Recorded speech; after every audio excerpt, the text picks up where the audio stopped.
Hello my spiritual seekers. तो आगे की कहानी शुरू करते हैं। जब विस्पी और रत्तू ने बताई अपने एक दोस्त जिमी अंकल की कहानी। वो कहते हैं कि हम आपको अपने एक दोस्त जिमी अंकल की सच्ची कहानी सुनाना चाहते हैं। पृथ्वी पर अपने समय में वे कमाल के वक्ता हुआ करते थे और बड़े आकर्षक व्यक्तित्व के थे। वे दुनिया को यह दिखाते थे कि वे बहुत भली आत्माएं हैं और किसी का नुकसान नहीं पहुंचाते। वे हमेशा हमें यह दिखाया करते थे कि उन्होंने बहुत से लोगों को खाना, कपड़े, रुपए, पैसे, रोजगार देकर मदद की है। वे घंटों प्रार्थना करते थे। उनकी पत्नी, उनके बच्चे भी उन्हीं के जैसे थे। कहावत है, जैसा बाप वैसा बेटा। उनके बच्चे उन्हीं के नक्शे कदम पर चलते थे और लोग उनकी बड़ी प्रशंसा करते थे। वे बहुत अमीर और प्रतिष्ठित थे और बड़े लोकप्रिय भी। इसलिए लोगों के लिए बात बिल्कुल तय थी कि वे सीधे स्वर्ग जाएंगे। हम लोग उन्हें बड़ी अच्छी तरह जानते थे। जिमी अंकल की मृत्यु के वक्त हम पृथ्वी पर ही थे और हमने उनकी आत्मा के लिए प्रार्थना भी की थी और उनकी पत्नी और उनके बच्चों को यह कहकर ढांढस बंधाया था कि उन्हें तो तत्काल ही स्वर्ग मिल जाएगा। हम भी कितने बेवकूफ थे। पृथ्वी पर लोग किसी की सच्चाई जान ही नहीं पाते। जीवात्मा जगत में आने के कुछ ही समय बाद हमें जिमी अंकल की याद आई, सो हमने अपने लोक में उनकी तलाश शुरू करी। जब हम उन्हें नहीं ढूंढ सके तो हमें लगा कि उन जैसी भली आत्मा को जरूर उच्च लोक में होना चाहिए, क्योंकि हम उन्हें विस्मित करना चाहते थे, सरप्राइज देना चाहते थे। इसीलिए हमने विचार शक्ति के जरिए उनसे संपर्क नहीं किया। लेकिन जब छठे लोक में वे हमें नहीं मिले तो हमने अपनी विचार शक्ति को सातवें लोक की ओर प्रक्षेपित किया। उन्होंने पुकार कर कहा, जिमी अंकल, हम यहाँ जीवात्मा जगत में हैं, कृपया हमसे आकर मिलिए। हमें कोई जवाब नहीं मिला। रत्तू ने कहा, विस्पी, वह जरूर ऊपर के लोक में चले गए हैं, क्योंकि वह हमसे बहुत बड़े धर्मात्मा थे। इस पर मैंने कहा, हो सकता है, हम अपनी उच्च भली आत्मा से पूछेंगे। जीवात्मा जगत में नए होने के कारण हमें निम्नतर लोकों में जाकर ढूंढने का विचार ही नहीं आया। हम उच्च भली आत्मा के पास गए और जिमी अंकल के बारे में पूछा तो उन्होंने मुस्कुराते हुए हमें कहा कि वो न तो छठे में है न सातवें में है। जब तुम लोग निम्नतर लोकों में जाओगे तो वहाँ उन्हें ढूंढने की कोशिश करना। हम सन्ने रह गए। हमने कहा, ये तो पॉसिबल ही नहीं है। वो बहुत भले इंसान थे, हमसे कहीं ज़्यादा। उन्होंने फिर मुस्कुरा कर कहा, हाँ, मैंने सुन लिया, लेकिन फिर भी जब मैं तुम्हें निम्नतर लोकों में किसी काम से भेजूं तो तुम उन्हें वहीं ढूंढना। हमें बुरा लगा। हमारी इच्छा हुई कि उच्च भली आत्मा को जिमी अंकल के बारे में बताएं कि पृथ्वी पर उन्होंने कितने अच्छे काम किए हैं, लेकिन हम चुप रहे। कुछ देर बाद उन्होंने हमें बुलाया और कहा, मैं तुम दोनों को अपने दोस्त जिमी अंकल की तलाश करने का एक अवसर दे रहा हूँ। मैं तुम्हें एक काम दे रहा हूँ, नीचे की लोक में जाओ, अपना काम पूरा करो, तब उन्हें ढूंढने की कोशिश करो। नीचे जाकर काम करने की बात से हम बहुत खुश हुए। तीसरे लोक में अपना काम खत्म कर हमने जिमी अंकल को पुकारा, लेकिन कोई जवाब नहीं मिला। हम खुश हुए, वापस अपने लोक में लौट आए और हमने उच्च भली आत्मा को सब बताया। वो हंस पड़े और उन्होंने कहा, विस्पी और रत्तू, मैं चाहता हूँ कि तुम लोग उन्हें ढूंढो ताकि तुम कुछ ऐसा सीख सको जो तुम्हारे बड़े काम आए। इसीलिए मैं तुम दोनों को इसकी अनुमति देता हूँ और तुम्हारी सुरक्षा की भी व्यवस्था करता हूँ। अब दूसरे लोक में जाकर उन्हें ढूंढो और उनसे पूछो कि वे क्यों वहाँ हैं। हमें बड़ी हैरानी हुई। हम डर भी गए, क्योंकि कभी किसी काम से हम तीसरे लोक से नीचे कभी गए ही नहीं। सुरक्षा की व्यवस्था बहुत ही बढ़िया थी। हमें देखा नहीं जा सकता था और न ही हमें कोई नुकसान पहुंचाया जा सकता था। उस अंधेरे और डरावनी जगह में हम जिमी अंकल की तलाश करते रहे। आखिर में वे हमें मिल ही गए। उन्हें वहां उस स्थिति में हताश और दुखी पाकर हमारे मन को बहुत झटका लगा। हम केवल उन्हें ही दिखाई पड़ रहे थे, और वो हमें देखकर हैरान हुए। वे ये सोचकर बहुत शर्मिंदा थे कि वे हमारे सामने बहुत बुरी आत्मा साबित हुए। हम अपने आप को रोक नहीं पाए और पूछ बैठे, आपने ऐसा क्या किया अंकल कि आपको यहाँ आना पड़ा? तब उन्होंने हमें अपनी कहानी सुनाई। यह बहुत भयानक कहानी थी। यह बात एकदम से हैरान कर देने वाली थी कि जिमी अंकल जैसे व्यक्ति जो इतने फेमस हैं, बाहर से इतने अच्छे हैं, वो अंदर से इतने बुरे हो सकते हैं। जिमी अंकल की कहानी भयानक और अविश्वसनीय थी। हमें इस पर विश्वास करना थोड़ा मुश्किल हो रहा था।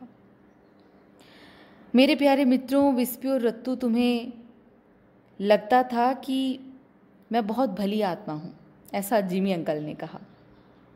तुम उन बातों पर विश्वास करते थे जो मैं दुनिया को बताता था, जो दिखाता था।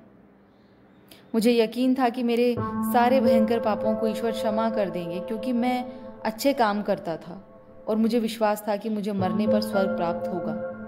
मैंने धर्मार्थ संस्थाओं को धन दिया, भलाई के कार्य किए, यह सोचते हुए कि मुझे पापों की सज़ा नहीं मिलेगी, लेकिन मुझे वही मिला जिसके मैं लायक था। मैंने खुद को और पृथ्वी के लोगों को बेवकूफ़ बनाया, लेकिन कोई ईश्वर को कैसे धोखा दे सकता है? ईश्वर के साथ कोई छल नहीं कर सकता, वो सब जानते हैं। मेरा जीवन एक बहुत ही भली और प्यारी सी महिला के बेटे के रूप में हुआ। वो बहुत अच्छी थी। कोई बुरे विचार तो उनके मन में आते ही नहीं थे। मेरे पिता थोड़े बुरे इंसान थे। वह मेरी माँ को सताते थे और उसे गलत करने को मजबूर करते थे।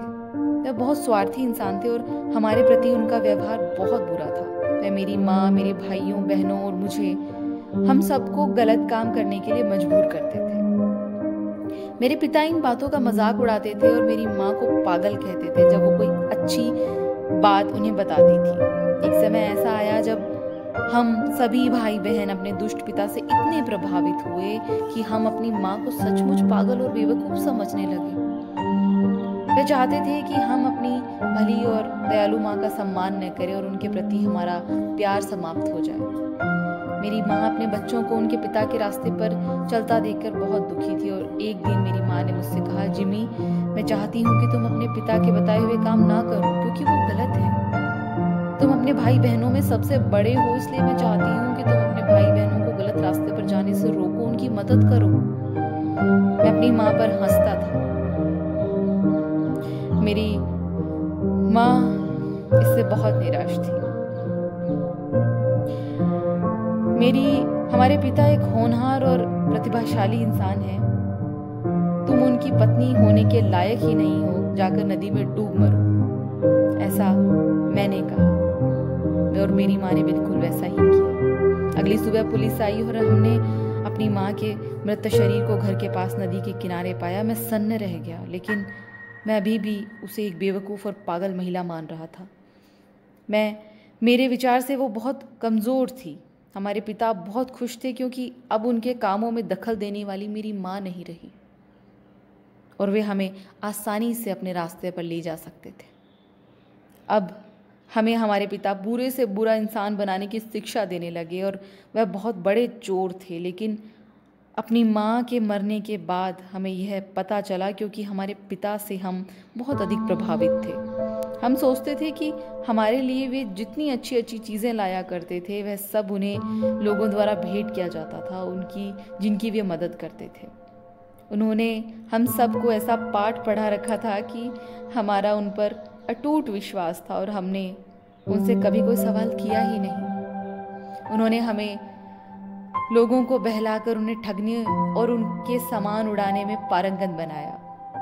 उन्होंने हमें मीठी बोली बोलकर, भोली सूरत बनाकर ठगना सिखाया।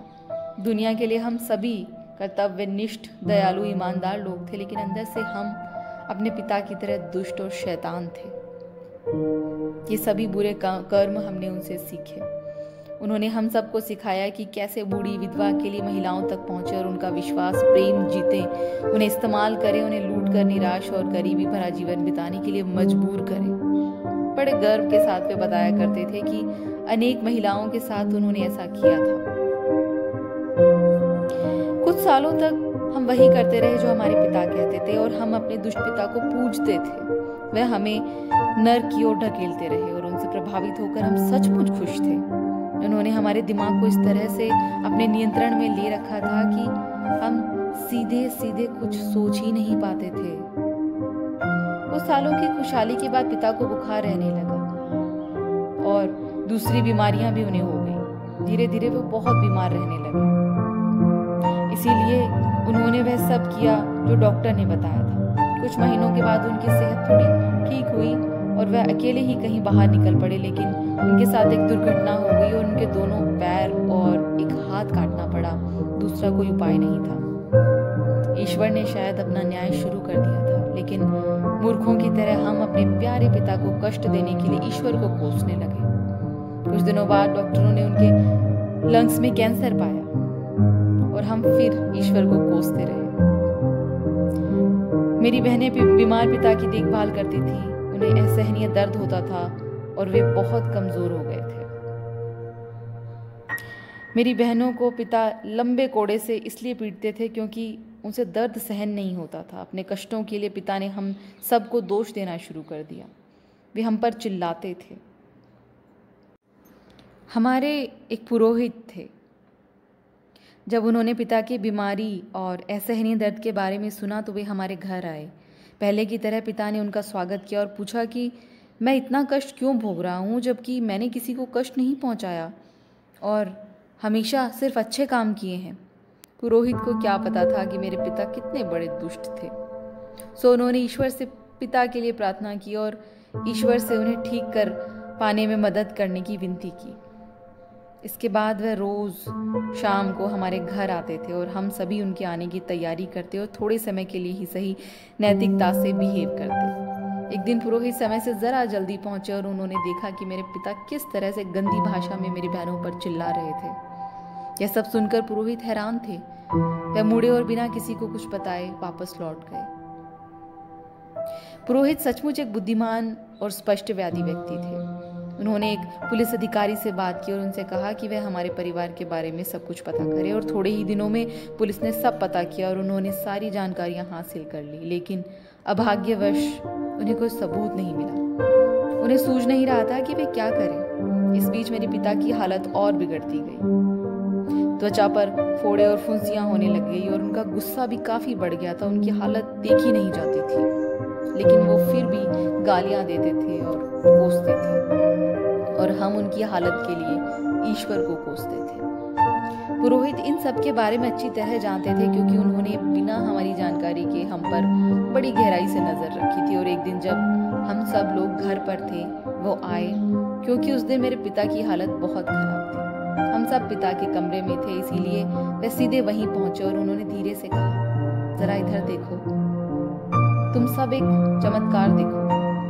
फिर उन्होंने पिता की ओर देखते हुए कहा, शांत हो जाओ और इस चमत्कार को देखो। उन्होंने कमरे में इधर उधर पड़ी सारी चीजों को इकट्ठा किया और जिन्हें पिता फेंक सकते थे, और हमने उन सब चीजों को दूसरे कमरे में ले जाने का निर्देश दिया। हमने सारी चीजें उठाकर दूसरे कमरे में रख दी और हमने सोचा शायद पुरोहित पिता को जादुई तरीके से ठीक करेंगे। उन्होंने इस बात का पूरा ध्यान रखा कि आसपास कोई चीज ऐसी ना हो जिसे पिता उठाकर हम पर फेंक सके। हमारे पिता को जादुई तरीके से ठीक किया जा रहा है, लेकिन हम बिल्कुल यह नहीं सोच सके कि पुरोहित हमें, जिन्होंने सालों तक कई लोगों को ठगा है, मूर्ख बनाकर एक अलग ही चमत्कार दिखाने वाले हैं। हम अपने पिता के बिस्तर के चारों ओर बैठे थे और पुरोहित दरवाजे पर खड़े थे। उन्होंने उच्च स्वर में स्पष्ट उच्चारण के साथ अपनी प्रार्थना शुरू की। इसके बाद उन्होंने ईश्वर से प्रार्थना की कि वे उनकी मदद करें ताकि वे हमारी मदद कर पाएं। फिर वे रुके और पिता की दुष्टता और क्रूरता की कहानी सुनाने लगे। इस पर पिता चिल्ला उठे। वे पुरोहित की गंदी भाषा में गालियां देने लगे और हमने उन्हें रोकने का असफल प्रयास किया। ठीक तभी हमने देखा कि पुरोहित के पीछे से हाथों में बंदूक लिए पुलिस के कुछ जवान आ गए। ईश्वर को दोष मत दो बदमाशों, तुम जैसे निर्दयी के लिए यही सजा है। तुम्हें अपना फल मिल रहा है, पुरोहित ने कहा। भगवान ही जाने अपने घोर पापों के लिए तुम्हें नर्क में कितना कुछ झेलना पड़ेगा। ईश्वर के साथ तुम छल नहीं कर सकते। तुमने अच्छी तरह से हम सबको धोखा दिया, यहाँ तक कि अपने बच्चों को भी। तुमने उन्हें भी अपनी तरह पापी बना दिया। तुम ही ने अपनी पत्नी की जिंदगी बर्बाद की और उसे आत्महत्या करने पर मजबूर किया। तुम उसे रास्ते से हटाना चाहते थे ताकि वह तुम्हारे बच्चों को अच्छा इंसान न बना सके। सुनो बच्चों, इससे पहले कि बहुत देर हो जाए, अपने सारे गलत काम छोड़कर पश्चाताप कर लो। ईश्वर से माफ़ी मांग लो, वो तुम्हें माफ़ कर देंगे। इसके बाद उन्होंने दरवाज़ा बंद किया और बाहर चले गए और पिता के साथ साथ हम सभी सन्न थे। लगभग 1 घंटे बाद हमारे पिता सदमे से बाहर आए और बच्चों की तरफ फूट फूट कर रोने लगे। उन्होंने कहा, हाँ ईश्वर, तुमने मुझे बिल्कुल सही सज़ा दी है, मैं इसी के लायक था, मुझे क्षमा कर दे प्रभु। मैं खुश हूँ कि मेरा पापी जीवन अब बहुत जल्द खत्म हो जाएगा और मैं किसी का भी बुरा नहीं कर पाऊंगा। हे ईश्वर, मुझे जल्दी से मृत्यु दे दे। इसके बाद वे बेहोश हो गए और यह सब इतना अचानक हुआ कि हम बस शॉक में थे। पिता को फिर होश नहीं आया और 2 दिन बाद वो गुजर गए। हमारी प्रतिक्रिया अजीब थी। ईश्वर के न्याय को स्वीकारने की बजाय हम उन्हें भी दोष देने लगे। हम एक दूसरे से नफरत करने लगे और एक दूसरे पर शक करने लगे। मेरा सबसे छोटा भाई बिना कुछ साथ लिए घर छोड़कर चला गया। इसके बाद सारे रुपए, पैसे और गहने लेकर मैं निकल गया। ये सारे रुपए, पैसे और गहने पिता ने गुप्त स्थान पर छिपा कर रखने को मुझे दिए थे, क्योंकि मैं उनका सबसे बड़ा और लाडला बेटा था। फिर मुझे नहीं मालूम मेरे बाकी भाई बहनों का क्या हुआ। मैंने अपना नाम बदला, सारी दौलत लेकर मुंबई आया। मैंने एक पैसा भी अपने भाई बहनों के लिए नहीं छोड़ा। एक बहुत अमीर आदमी की तरह मैं मुंबई पहुंचा, जहां तुम सब लोग मेरी बड़ी इज्जत करते थे। मैंने एक खूबसूरत लड़की से शादी की, लेकिन मैंने इस बात का पूरा ख्याल रखा कि लड़की सुंदर हो लेकिन थोड़ी बेवकूफ़ हो, ताकि मैं अपनी योजनाएं बिना किसी बाधा के पूरी कर सकूं। मैं बिल्कुल नहीं सुधर पाया, जबकि पुरोहित ने मुझे रास्ता दिखाया था। मुंबई में मैं गुप्त तरीके से कभी कभार अपने दुष्ट काम करता था। मेरे परिवार को कभी पता नहीं चला कि मैं क्या करता था। यहाँ मैं बहुत इज्जतदार, अमीर, सीधा साधा आदमी बनकर रहता था, लेकिन जो ही अपने बुरे धंधों के लिए मुंबई से बाहर जाता, अपने असली चेहरे में लौट आता। कोई सपने में भी नहीं सोच सकता था कि वह अमीर, इज्जतदार, ईमानदार, दयालु जिमी एक बुरा इंसान है। ये मेरी कहानी है। अब तुम जान गए कि मैं क्यों इस कष्ट से भरी, अंधेरी, मनहूस जगह में हूँ। मैंने सारे दान, पुण्य, भलाई यह सोच कर किए कि इससे मेरे पाप धुलेंगे। मुझे यकीन था कि मैं स्वर्ग ही जाऊंगा, लेकिन ईश्वर की आंखों में कोई धूल नहीं झोंक सकता। इसीलिए मैं आज यहाँ हूँ। जिमी की कहानी यहाँ खत्म होती है। आज के लिए बस इतना ही। Thank you.